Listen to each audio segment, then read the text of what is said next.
Hi,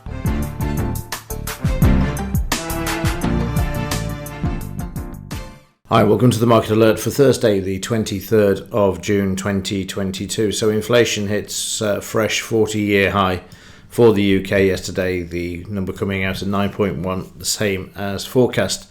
So bad news, 40-year highs, markets reaction, stocks explode higher. Here's why. Bad news is good news for America. Obviously, it's not entirely linked, but globally the inflation issue continues, and yet we've got a 40-year high in the UK, and we know it's a lot higher than that, and stocks explode higher during yesterday afternoon's Dow. Incredible, isn't it?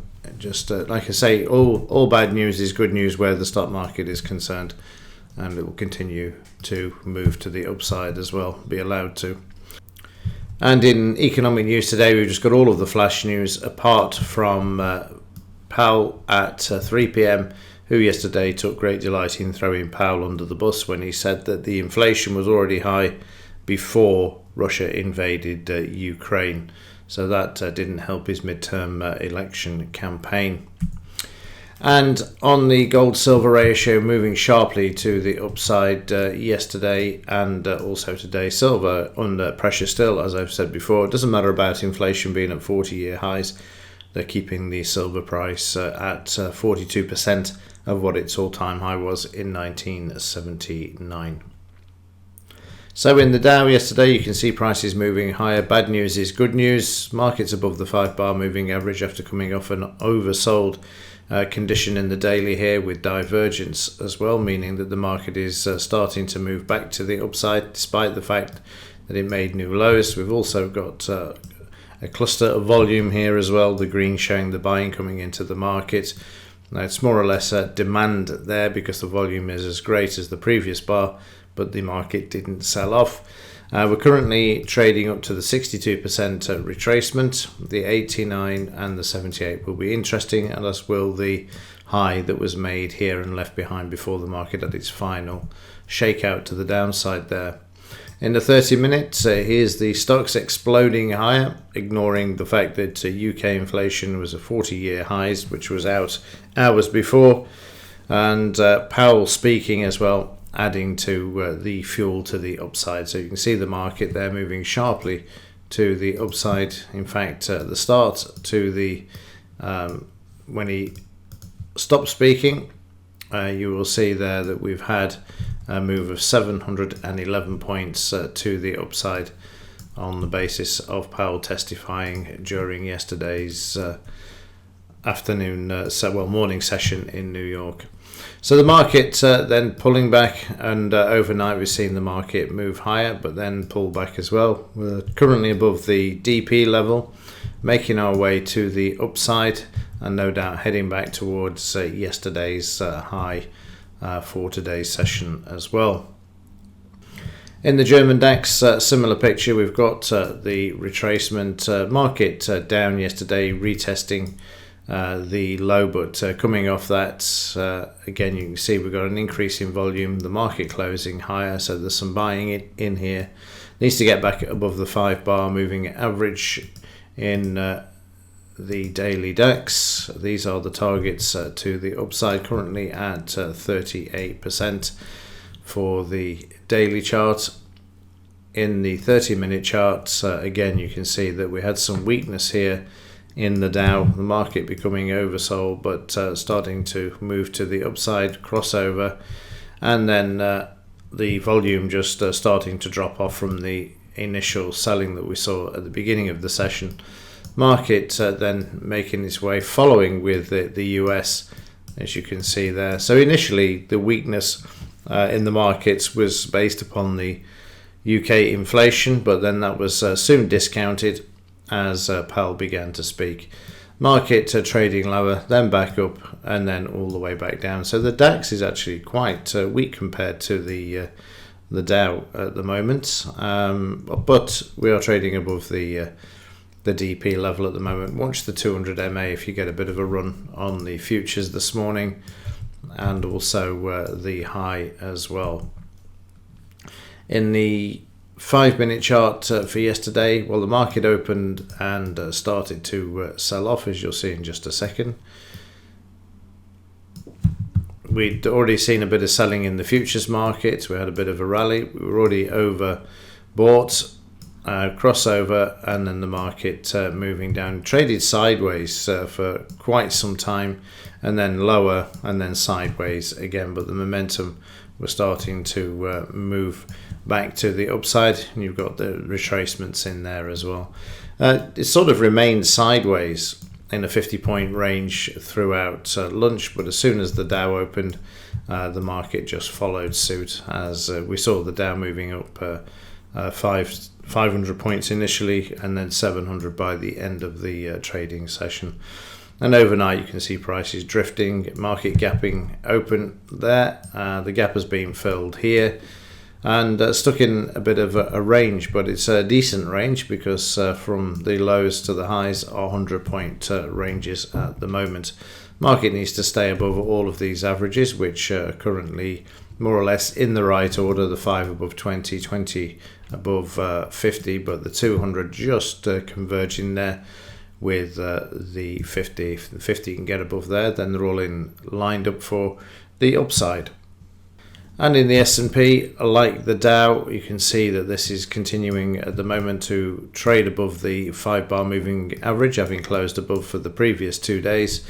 Again, similar picture, you'll find that the market's trading around 62%, bang on there at the moment.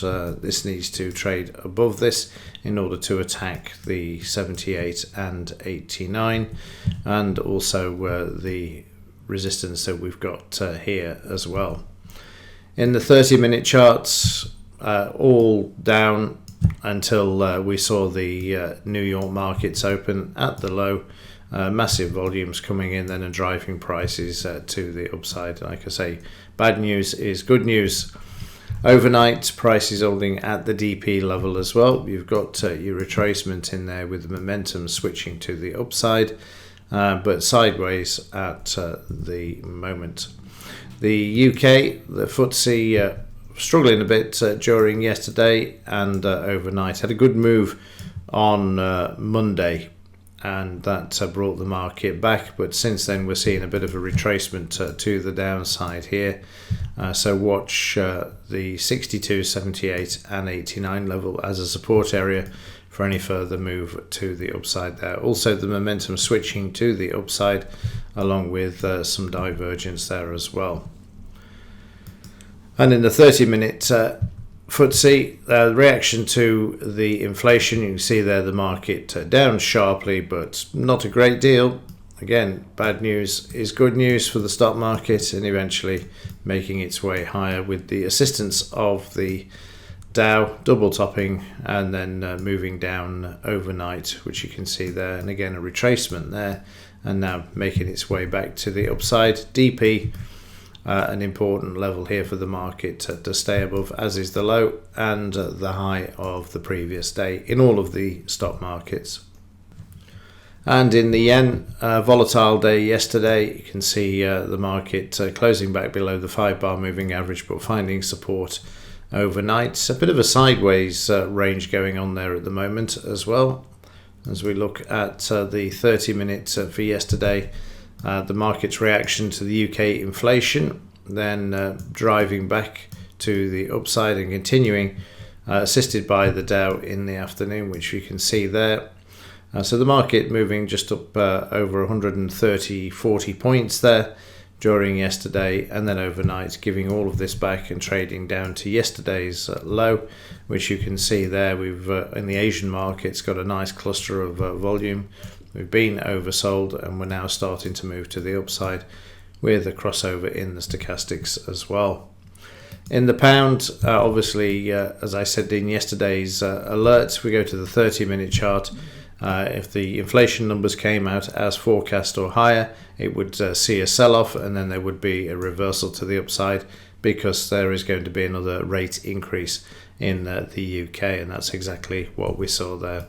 So in the daily charts, prices need to get back above the 5-bar moving average, and from here to here, We're currently at the 38 fib retracement, so it needs to drive through this and get up towards that 89 percent retracement, which coincides with the 20 bar moving average as well. And finally, in the metals, silver eventually giving way yesterday to the downside, started to move up but then got hammered down. 62% retracement at the moment, and we got a bit of demand for yesterday. Still $20 for me on the table for this market. It's just not had the excuse yet to send it to the downside. I can't see any alternative until they've actually shaken out all of the week longs in this market.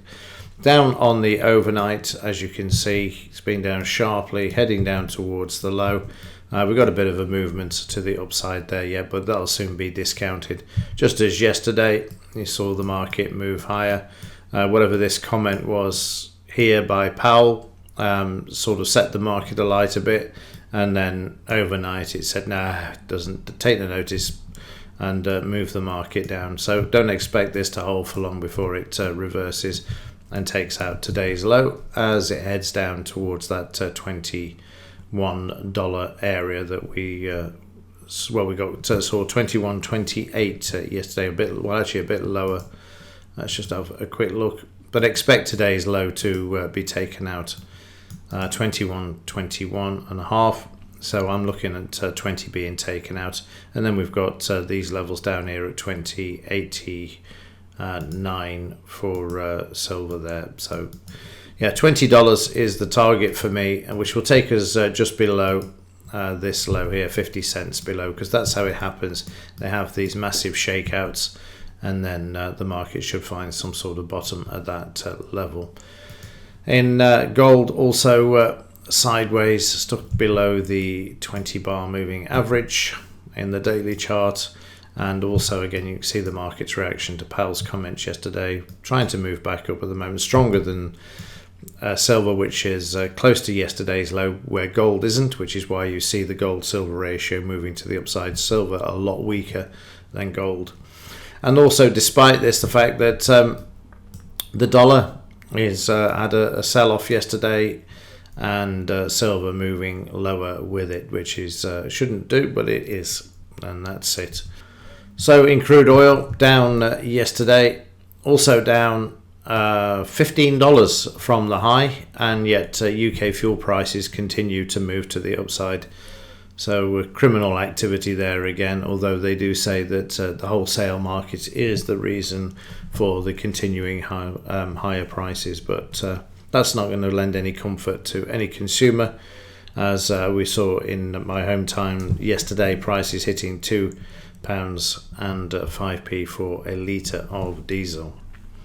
So there we go. It's starting to move back to the upside, and there is obviously chatter in the news media that we're going back to the all-time highs. And I did put a graph together the other day, which I'll include in tomorrow's market alert, just showing you the correlation between prices and crude oil, and when crude oil drops, how the price doesn't actually, well, I should say the non-correlation, but fuel prices continue to rise, and also how using the all-time high you can actually project the future price of fuel as well.